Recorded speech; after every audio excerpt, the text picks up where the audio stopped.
Бийликти билбедим, биз эми үйдөн да чыкпадык да. Коргондон эле чыкпадык. Билбейм, может минут 10 может было, билбейм точно канча болгонун. Бул бирок жергиликтүүлөр үчүн кооптуулук жаратты да, ушул боюнча айтып берсеңиз. Жаратты, ооба. Биз эми бардыгыбыз эле, даже мен мынтип чыгыштан деле корктум да, бир жери жарылып кетип, бир нерсе болуп столбо түшүп кетпесин депчи. Үйдөн Таylorga proyekt болып тартылады дегенде столбаны алып келген. Біз қарсы болғанбыз. Неге тартылады, высокий, елге зиян десек болмай құрышып, инвестордар неме қылып әлді. Біз айтқанбыз, аэропорттың жиегінен тартқыла 10 000 киловатт тоқ болса, үзіліп кетсе, елге зиян келтіреді десек болмай, үш жерде тартышып, чоғылыш болды. Біз қарсылық көрсеткенбіз. Бізден қарсылыққа көрсетпелі құрыпшылар. Мемлекеттің жерінде. Канализация құрып береміз деді қылбады. кандай? Мына жолыңа канализация болады, асфальт болады, болмады, мемлекетке құрып қойды. Біз қарсылық көрсеткенбіз. Елдің үніне жетпеді. Демек, эл Мына кече қырсық қоқыс үзіліп кетіп, өртеніп, бір бала чаққа Құдай сақтасын, бірдеке болғанда кім жоқ? Мемлекет біз істеп қоясыз, шуны қалады. Эми ушунун коопсуздугун караңыз, элчиге чечип берсин жакшы. Saat 10'da Giresun'a ayrıldık.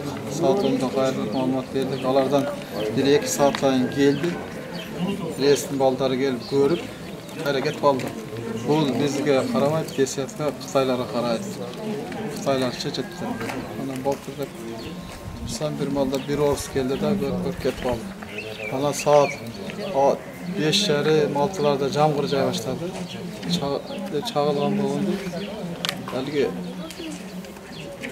izolasiya tushganda massa bo'ldi da o'rtanib ketdi. O'rtanib ketgandan keyin ikki jol zvont etsam kelmedi, o'chirmedi. Men 3-chi jol zvont etib urishganda o'chirishdilar. O'sha oydan olib o'chgandan keyin kelib birisi keldi da o'chirib qo'ydik deb kelib qayra ketdi. Bu boyunca kimlerge buga çeyин kança so'm prokuraturga aldık, meriyaga qayrildik, ökülçülükке qayrildik. Kooптуулук боюнча айтып берсеңиз. Kooптуулук боюнча бул биздин конушта 0,4 туруш керек эле. Бул беттеги 0,4ден кийинки турбаш керек эле. Высоколтный линия бул 10дук деген. Бизде азыр 10дук турган жок. 20-ка турат. Азыр эки жагында 10дуктан 20-ка да. Булар алда 10дук деп жазып коюшкан. Ana bul 20-ка бул конушта турганга мүмкүн эмес. Эки жагында 10 метрден болуш керек эле. Бул үйдүн бурчунда 2 метрде турат. Бул мүмкүн эмес. Адамдарга коопсуз жаралат.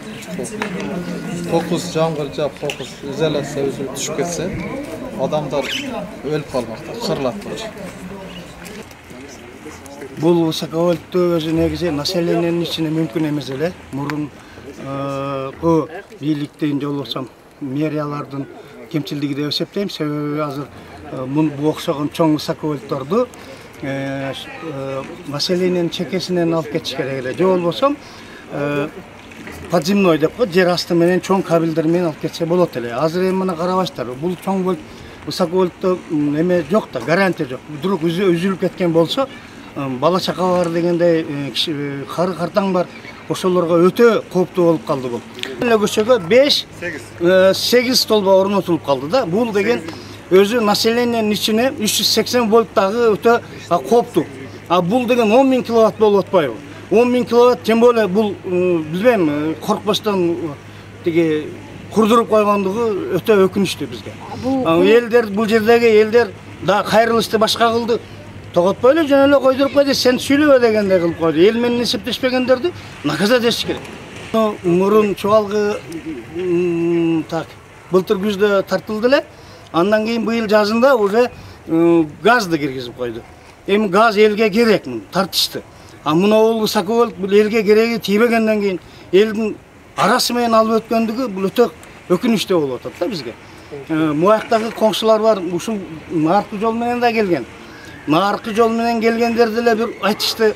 Биз мына айттык, жок, сен эл унчукпа өзүң жап дегендей, мурунку бийликтин өтө зыяны азыр мына карапайым элге зыян тийип атат. Газ калбай атабыз да. Мына азыр эми ушунун айынан көбү ойлонуп атат. Газ киргизбейли дегендей маселени айтып атат.